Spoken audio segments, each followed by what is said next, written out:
लोग किसी न किसी प्रकार से नस्लवाद का शिकार हुए। वीडियो में निकिता बताती हैं कि कैसे भारतीयों को रेस्टोरेंट और शॉपिंग सेंटर में प्रतिबंधित किया जाता है। वहां स्पष्ट बैनर लगाया जाता है जिन पर लिखा होता है भारतीयों का प्रवेश वर्जित है या भारतीय प्रवेश ना करें। उनके साथ अक्सर अछूतों और बहिष्कृतों जैसा व्यवहार किया जाता है। दक्षिण कोरिया में भारतीयों के साथ भेदभाव इस हद तक फैला हुआ है कि वहां के स्टोर्स में अगर कोई भारतीय सामान देख रहा होता है तो उस स्टोर का कोई स्टाफ तुरंत आता है और तुरंत उस सामान को साफ करने लगता है जिन्हें भारतीयों ने छुआ होता है। भारतीय दक्षिण कोरियाई सेलिब्रिटीज को बहुत मानते हैं और देश को भी एक आदर्श देश समझते हैं, लेकिन उनके मन में तो हमारे लिए केवल नफरत है। भारत के पॉप और कोरियाई फिल्मों को सबसे ज्यादा देखने वाले देशों में से एक है। उनके संगीत और शो ने यहाँ के युवाओं को काफी प्रभावित किया है, क्योंकि भारतीय प्रशंसक ऑनलाइन फैंडम और स्ट्रीमिंग प्लेटफॉर्म में सक्रिय रूप से भाग लेते हैं। युवाजन बीटीएस और ईएक्सओ जैसे समूहों के बड़े प्रशंसक हैं। दक्षिण कोरियाई समाज में क्षमता से ज्यादा शक्ल मायने रखती है। यहाँ लुक सर्वोच्च है।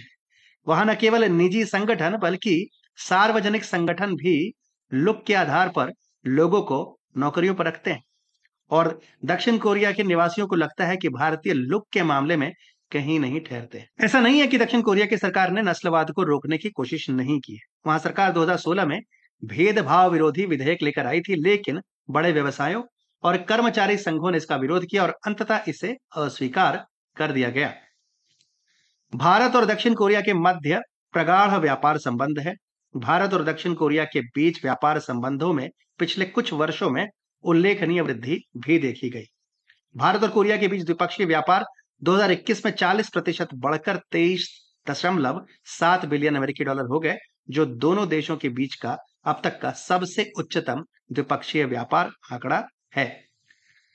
2020 में दोनों देशों के बीच द्विपक्षीय व्यापार मूल्य 16.9 बिलियन अमेरिकी डॉलर था। 2022 की पहली छमाही में भारतीय कोरिया द्विपक्षीय व्यापार 17.3 बिलियन अमेरिकी डॉलर तक पहुंच गया, जो पहली छमाही में अब तक की सबसे बड़ी संख्या है।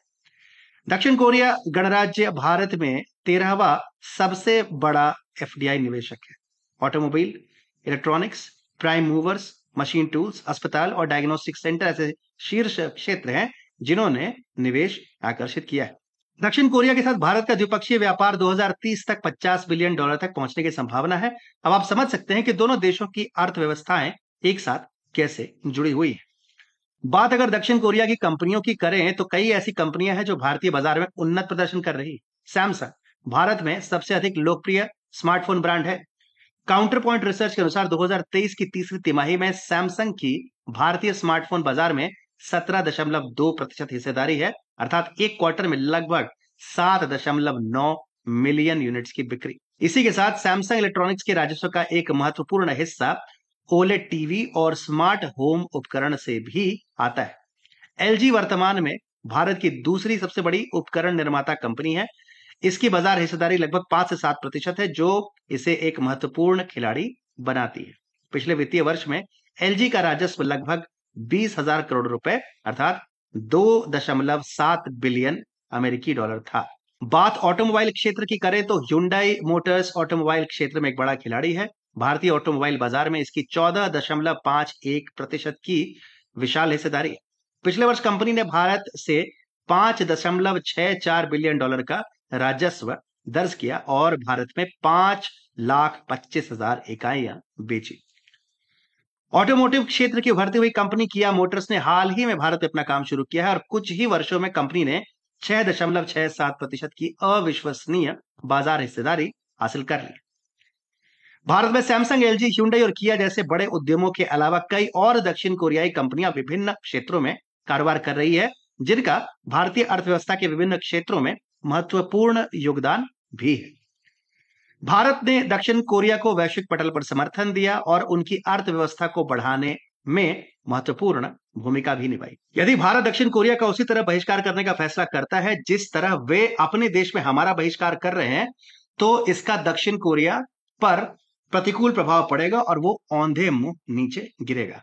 यदि भारत दक्षिण कोरियाई कंपनियों पर प्रतिबंध लगा दे तो उन कंपनियों की हालत पस्त हो जाएगी और शायद कुछ तो बचे ही ना।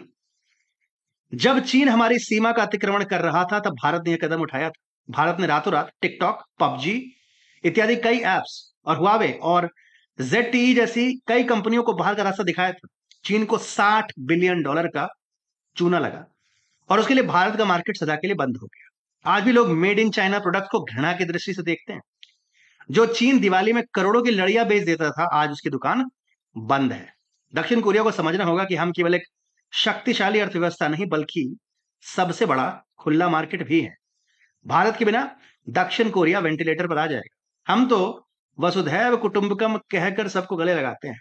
अगर तुम्हें घृणा आती है तो जाके एक जिंदा मेढक वाला सूप पी लो, थोड़ा अच्छा फील होगा।